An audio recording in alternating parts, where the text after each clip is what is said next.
En la lección número 7, me gustaría hablar de que cada persona en la Trinidad es plenamente Dios. Vean sus hojitas. Vean su hojita, dice hasta arriba, Doctrina de Dios, lección 7, ¿sí? ¿La tienen ahí? ¿Cuál es la primer proposición que debemos confesar respecto a la doctrina de la Trinidad? ¿Cuál es? Dios es uno. ¿Cuál es la segunda proposición que acabamos de ver apenas un momento? Dios es tres personas. Ok, ahora debemos demostrar bíblicamente que cada persona de la divinidad es plenamente Dios. Es plenamente Dios.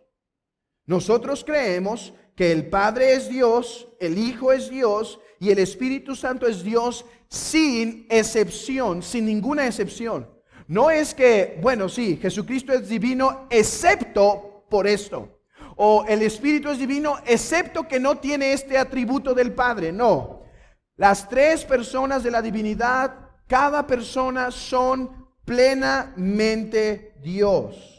Así que en lo que queda de esta hora,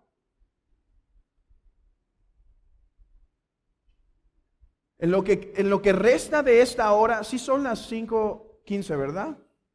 Más o menos. En lo que resta en esta 25 minutos, más o menos, 20 minutos, me gustaría, hermanos, comenzar a demostrar bíblicamente que el Padre es Dios y que el Hijo es Dios. La próxima semana vamos a tomarnos una hora para ver la personalidad y la divinidad del Espíritu Santo. Hoy no nos da tiempo, solo nos vamos a quedar con la divinidad del Padre y la divinidad del Hijo. Ok, al hablar de que el Padre es Dios, debemos aprender a distinguir cuando los textos en la Biblia usan el nombre de Padre para hablar de las tres personas de la divinidad. ¿Ven? En ocasiones, las Escrituras usan el nombre Padre para hablar del Trino Dios. Por ejemplo, abran sus Biblias en Hechos 17. Hechos 17. Versículo 28.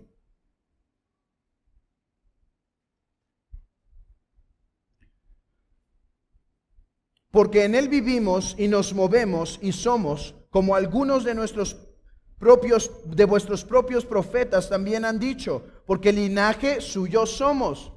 Está hablando el apóstol Pablo a una comunidad pagana y le está diciendo: nuestros propios profetas han profetizado que la creación en realidad es linaje de Dios. Linaje está hablando de Dios como de Padre. Hermanos, ¿de quién está hablando? ¿De quién? ¿De quién? ¿Cómo se está, a quién se está refiriendo con Padre en este contexto? Al Trino Dios, ¿sí? Por ejemplo, Mateo 7.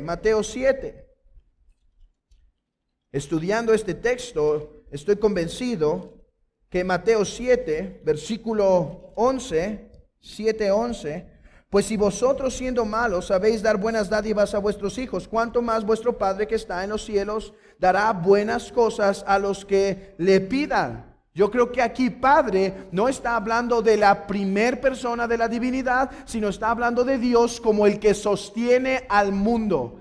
El Padre, el Hijo y el Espíritu Santo son llamados un Dios, y como Dios son llamados Padre, el que sostiene la creación. En Deuteronomio capítulo 32, versículo 6.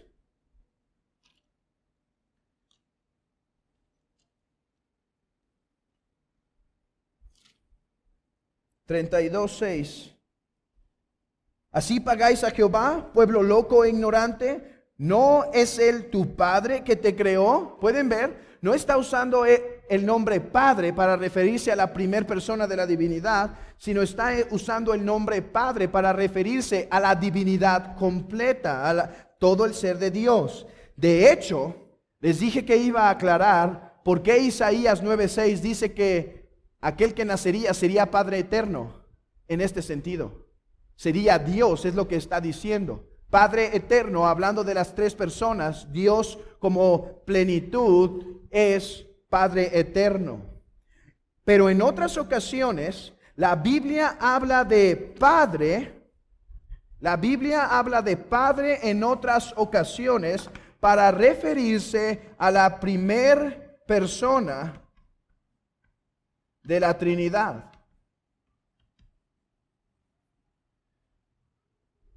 Padre para referirse a la primer persona de la Trinidad.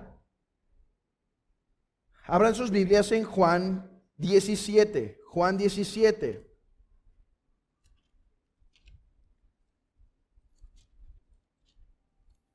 Juan 17, versículo 11. Y ya no estoy en el mundo, mas estos están en el mundo, y yo voy a ti. Padre Santo, a los que me has dado, guárdalos en tu nombre para que sean uno, así como nosotros. ¿Pueden ver? El Nuevo Testamento habla de Padre en el sentido de las tres personas, pero habla de Padre en el sentido de la primer persona. Esa es la forma en la que el apóstol Pablo saluda a las iglesias. Padre de nuestro Señor Jesucristo. De hecho, ahí hay una cita donde se resume por qué creemos que el Padre es Dios sin excepción. El Padre es el único Dios, el creador del cual proceden todas las cosas. Primera Corintios 8:6. Sus atributos divinos brillan en los títulos Padre Santo, Padre Justo, Padre de Gloria, Padre de Misericordia, Padre de las Luces. En el cual no hay mudanza ni sombra de variación. Y el Padre, que es el Señor Todopoderoso, Él conoce lo que necesitan sus hijos antes de lo que pidan y ve lo que hacen en secreto, por lo cual puede recompensar sus buenas obras. De hecho, en nuestra oración somos llamados a orar todo lo que pidan al Padre, primer persona, en mi nombre, segunda persona de la divinidad. He decidido no tardar aquí mucho tiempo porque creo que regularmente nunca es un debate si el Padre es Dios o no. Es claro que el Padre es divino. Donde sí hay más debate es sobre el Hijo de Dios, la segunda persona de la divinidad. Y me gustaría hacer evidente que las Escrituras hablan de que Jesucristo es Dios y que Jesucristo es eternamente distinto al Padre. Hermanos, el Padre y el Hijo eternamente son dos personas desde siempre. Son siempre dos personas. Comencemos por demostrar que Jesucristo es Dios. En primer lugar, Jesucristo es identificado como Dios mismo. Juan capítulo 1, versículo 1 al versículo 3. En el principio era el Verbo, y el Verbo era con Dios, y el Verbo era Dios. Este era en el principio con Dios, y todas las cosas fueron creadas por Él. Juan 20, 28. Juan 20, 28. Jesús es llamado por Tomás, Señor mío y Dios mío. Hermanos, este era un tiempo donde el judaísmo no se equivocaba. Perdón, te llamé Dios, discúlpame. Este era un tiempo donde había un celo grande por el monoteísmo. De hecho, eso es lo que hace romper sus cabezas a los estudiosos incrédulos. ¿Cómo es que podían llamar a Jesucristo Dios si en ese tiempo, después de haber sido llevado en cautiverio, el pueblo aprendió, Dios es uno? Mira lo que nos está pasando, el juicio de Dios. Hemos aprendido, Dios es uno. Después de esos cautiverios, cuando el pueblo de Israel regresó a su tierra, ellos eran muy celosos de no violar nuevamente la adoración a otros otros dioses. Cuando Tomás le dice, Señor mío y Dios mío, no es, es que es común llamarnos entre nosotros Dios últimamente. No, esa palabra era dada solamente a Dios. Cuando lo llama, hermanos, evidencia la divinidad de Cristo. Juan 10:30. Yo y el Padre uno somos. Yo expliqué esto cuando prediqué el Evangelio de Juan. Es uno en esencia. El Padre y el Hijo comparten la misma esencia. Son de la misma esencia. Romanos 9:5. Él es Dios bendito por los siglos. Vamos a Romanos 9:5. Estoy saltando unos textos por causa de practicidad, pero están todos en sus hojas de estudio para que los mediten en sus casas, los busquen. Romanos 9:5. De quien son los patriarcas y de los cuales, según la carne, vino el Cristo, el cual es Dios sobre todas las cosas. Vino el Cristo, el cual es Dios sobre todas las cosas. Filipenses 2:6. Jesucristo existe en la forma de Dios. Morfetheu en el griego, morfetheu, la forma de Dios, denota igualdad de esencia y substancia. Son la misma substancia. No hay tres substancias, hay una substancia. Hay una esencia divina. Hebreos 1:3, Cristo es el resplandor de la gloria de Dios. Tito 2:13, nuestro gran Dios y Salvador Jesucristo. Colosenses 1:15 al 17, Cristo es la imagen del Dios invisible, el primogénito de la creación. Primogénito de la creación, hermanos, es a la luz de su obra de redención. Así como Adán era el primogénito, iba a ser el Señor de la creación si obedecía, así Cristo como el segundo Adán es el Señor de la creación por su obediencia. Además, tenemos textos en la Biblia, no solo que lo identifican como Dios directamente, sino que lo identifican como Yahvé directamente. Juan 8:58, Jehová dijo, antes que Abraham fuese, yo soy Yahvé. O sea, si el Señor habló arameo, lo más probable, que el arameo es muy parecido al hebreo, Él dijo, antes que Abraham fuese Yahvé, o sea, yo soy el que soy. Vamos a unas comparaciones. Abran sus Biblias en Joel. Joel, capítulo 2. Yo sé que todos saben dónde está Joel. Simplemente Daniel, Oseas, Joel. Daniel, Oseas, Joel, capítulo 2, versículo 32. Y todo aquel que invocare el nombre ¿de quién? Ok, no olviden eso. Ahora abran sus Biblias en Romanos 10:13. Todo aquel que invocare el nombre ¿de quién? De Jehová será salvo. Es lo que dice Joel 2:32. Ahora abran su Biblia en Romanos 10:13. Romanos 10:13. Porque todo aquel que invocare el nombre de... ¿Quién es el Señor aquí? Jesús. Joel 2:32 dice, todo aquel que invocare el nombre de Yahvé será salvo. Pablo dice, todo aquel que invocare el nombre de Jesús será salvo.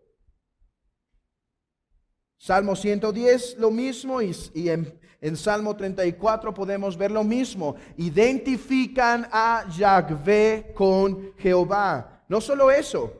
Se le atribuyen atributos divinos a Jesucristo. Por ejemplo, existencia eterna. Isaías 9 dice que es Padre eterno. Apocalipsis 1:8 dice, el Señor se revela y dice, yo soy el alfa y la omega, el principio y el fin. Versículo 11, yo soy el alfa y el omega, el principio y el último. Escribe en un libro lo que ves y envíalo a las 7 iglesias. Jesucristo identificándose como eterno. Mateo 18:20, hermanos, porque Jesucristo es omnipresente, es que la iglesia tiene la confianza que cuando está reunida, Él está con nosotros hasta el fin del mundo. Colosenses 2:2 dice que en Él están escondidos todos los tesoros de la sabiduría. Dios Jesucristo es omnisciente. Apocalipsis 1:8 nos habla de la inmutabilidad y la omnipotencia de Dios. Además que Hebreos nos habla de que Él es la imagen del Dios invisible, la imagen del Dios invisible. Además, en cuarto lugar, Jesucristo hace las obras que solo Dios hace. Por ejemplo, no sé si esta cita la puse bien. ¿Está bien esa cita? Sí. Marcos 2. En Marcos 2, el Señor se encuentra perdonando pecados. La multitud se espanta. ¿Cómo vas a perdonar tu pecado si eres un simple hombre? No, es que no es un simple hombre, es que es Dios. Dios perdona pecados. No solo perdona pecados. Jesús es adorado por la criatura. Mateo 2:11. Van los magos a adorar a Belén. Van a adorar. Jesucristo creó todas las cosas, pero según la Biblia, si ustedes leen Isaías 41, según Isaías 41, Jehová creó la tierra, nadie más. Pero Hebreos 1 y Colosenses 1 dice que Jesucristo creó los cielos y la tierra. Una obra que solo Dios hace. Mateo 25:31 y Juan 5 nos revelan que Jesucristo tiene todo juicio y poder de resucitar y dar vida a los muertos, algo que solo Dios hace. Hermanos, hemos ido un poquito rápido aquí, pero yo espero que puedan estudiar esto, todas las citas que les he dado en estas hojas y meditarlo. Mi punto es, regresen a su hojita, la parte superior. Mi punto es demostrar hasta este momento que hay una persona de la divinidad llamado Padre, que es plenamente Dios, que hay otra persona de la divinidad llamado Hijo y que es plenamente Dios. La próxima semana demostraré, si el Señor nos da vida y nos permite, demostraré que el Espíritu Santo, la tercera persona, es también Dios. Lo último que me gustaría hacer en lo que me queda de tiempo es demostrar, hermanos, que el Padre y el Hijo son eternamente dos personas distintas, la una de la otra, aunque poseen la misma divinidad. Yo sé, hermanos, esto es difícil. La Trinidad es una doctrina difícil, pero esto no lo podemos negar. Jesucristo es eternamente distinto como persona del Padre. Son dos personas, pero poseen la misma esencia. ¿Cómo sabemos que son dos personas? ¿Y por qué es importante enfatizarlo? ¿Saben? Hay una herejía llamada el modalismo o los unicitarios. Ellos estarían de acuerdo en decir, el Padre es Dios, Jesucristo es Dios y el Espíritu es Dios. Solo que ellos te van a decir, pero nunca existen los tres al mismo tiempo, sino que una vez el Padre era Padre, después el Padre se convirtió en Hijo y después el Hijo se convirtió en Espíritu Santo. No, nosotros decimos, el Padre, el Hijo y el Espíritu Santo son tres personas que son eternamente tres personas siempre. Tres textos que demuestran esto del Padre y del Hijo. Después hablaremos del Espíritu Santo, ahorita del Padre y del Hijo. Juan capítulo 1. Juan capítulo 1. En el principio era el Verbo y el Verbo era con Dios y el Verbo era Dios. Vean esto. El Verbo aquí es Jesucristo. Dios es el Padre. Dice, era esa conjunción, ¿qué es conjunción, preposición? Solo puede ser usada por dos objetos que son distintos el uno del otro. Distintos. El Padre y el Hijo son iguales en esencia, pero son distintos en personas. Son realmente y eternamente dos personas. ¿Dónde más vemos esto? Hermanos, ¿de qué nos está hablando Juan capítulo 1? En el principio. O sea, cuando todo fue creado, el Padre y el Hijo ya eran eternamente dos. dos personas, no dos dioses, dos personas, un solo Dios. ¿Dónde más se nos revela esto? Juan 17:5. Padre,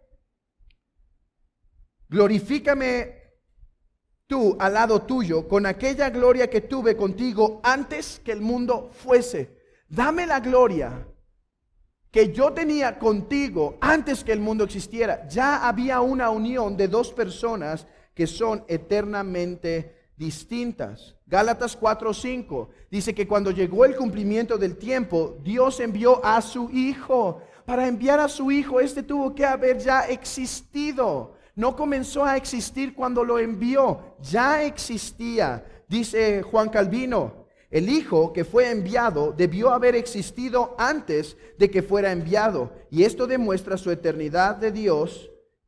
Cristo, por tanto, es el Hijo de Dios enviado del cielo, pero esta misma persona fue hecho de una mujer porque Él asumió nuestra naturaleza, lo que muestra que tiene dos naturalezas. Esto hace distinto al cristianismo de todas las otras religiones. Nuestro Salvador no es un hombre, nuestro profeta, nuestro rey, nuestro sacerdote no es un hombre, es Dios en la carne. Hermanos, ¿por qué es importante la doctrina de la Trinidad? Porque sin una doctrina de la Trinidad no hay evangelio, no hay evangelio. Sin una doctrina de la Trinidad, en primer lugar, ¿quién castigó al Padre? ¿Quién pagó por nuestros pecados? ¿Quién nos aplica la redención? Pero aparte, sin una doctrina de la Trinidad, si Jesucristo no es Dios en la carne, su sacrificio no vale más que el de cualquier otro hombre. Esto es importante. Si Jesucristo no es Dios, su sacrificio no tiene ningún valor extra al de cualquier otro hombre. La razón por la cual el sacrificio de Cristo es valioso y sublime y el Padre lo acepta y dice, esta es suficiente. Hermanos, hablaba con los niños recientemente de esto, no sé si se acuerdan. Hablábamos que si ofendían a su mamá y le pagan con un chicle masticado, si eso es digno. Nosotros hemos pecado y entonces venimos, soy hombre, mira, te puedo pagar. Es un chicle masticado, es un gusano de la tierra. Tenía que ser Dios para que dijera, yo pago por sus pecados, yo tengo suma dignidad, mi valor es tal que por mi pago, Padre, quedarás satisfecho. Hermanos, ¿por qué es importante la doctrina de la Trinidad? Sin esto no hay salvación, no hay evangelio, no hay perdón de pecados. Adoremos, por lo tanto, al Trino Dios. Adoramos, decía un padre de la iglesia, cuando soy llevado a adorar a Dios y pienso en Él como uno, inmediatamente soy llevado a pensar a Él como Trino. Y cuando pienso en Él como Dios Trino, inmediatamente pienso en Él como Dios que es uno. Hermanos, adoremos siempre a nuestro Trino Dios. Que el Señor nos dé gracia para seguir profundizando en este grande misterio. Nuestra responsabilidad es creer este grande misterio. Yo sé, si yo pregunto aquí, ¿quién entiende perfectamente la Trinidad? Yo espero que nadie levante la mano, porque no la vamos a entender plenamente, pero lo creemos porque se revela en su santa palabra.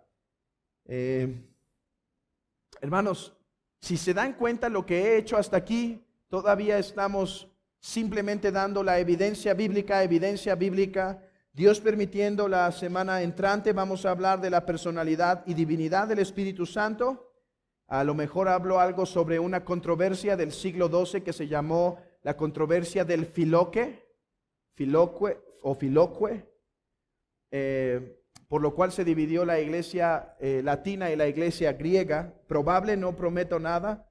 Y después, hermanos, vamos a hablar de las herejías que se ponen en contra de la Trinidad. El arrianismo, el modalismo, el adopcionismo. Y después vamos a ver en la lección 11 o 12 cómo es que se formuló la iglesia de la doctrina de la Trinidad.